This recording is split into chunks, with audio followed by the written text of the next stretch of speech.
পাইলসের যেটি মেন সমস্যা সেটি হচ্ছে যে ভেনাস এনগর্জমেন্ট অ্যান্ড ব্লিডিং। এমন ধরনের খাবার খেতে হবে পাইলস যাদের হয়েছে যাতে কনস্টিপেশন না হয়। অত্যধিক স্পাইসি রেড মিট যেগুলি থেকে কনস্টিপেশন হয় সেই খাবারগুলিকে অ্যাভয়েড করা উচিত। পাইলস কিন্তু 100% কিউরেবল।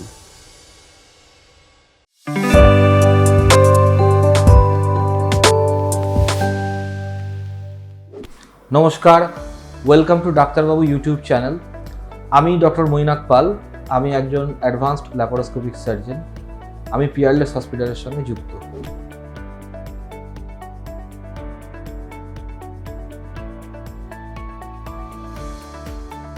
আজকে আমাদের যেটি আলোচনার বিষয় সেটি হচ্ছে what is the preferable food for piles and can piles be 100% cure.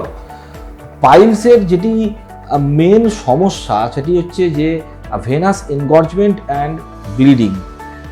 একজন মানুষ পায়খানার সময় পটি করার সময় যত বেশি স্ট্রেন করবে তত তার ইন্ট্রারেক্টাল প্রেশার বাড়বে এবং সেই ইন্ট্রারেক্টাল প্রেশারের জন্য তার এনগর্জমেন্ট বাড়বে এবং ব্লিডিং হওয়া বা প্রোল্যাপস হওয়া মানে বেরিয়ে আসার সম্ভাবনা তত বেশি হবে।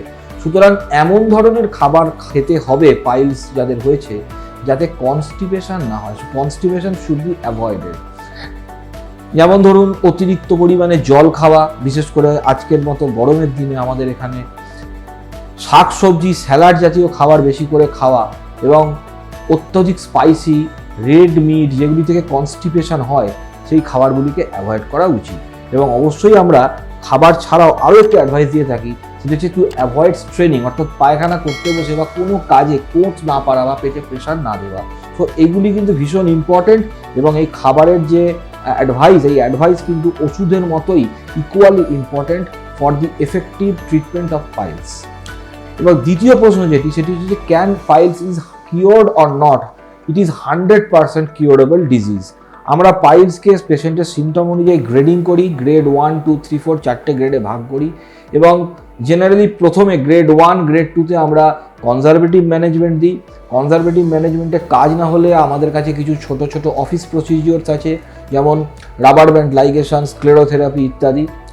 এবং সেকেন্ড বা থার্ড ডিগ্রি যাদের পাইলস থাকে তাদের ক্ষেত্রেও আমরা লেজার সার্জারি অনেক সময় চুজ করি, অনেক সময় স্টেপলার চুজ করি এবং ফোর্থ ডিগ্রি পাইলস বা লেট থার্ড ডিগ্রি পাইলসের ক্ষেত্রে আমরা কনভেনশনাল ওপেন অপারেশন চুজ করি। সো যে কোনোভাবেই হোক না কেন পাইলস কিন্তু 100% কিউরেবল।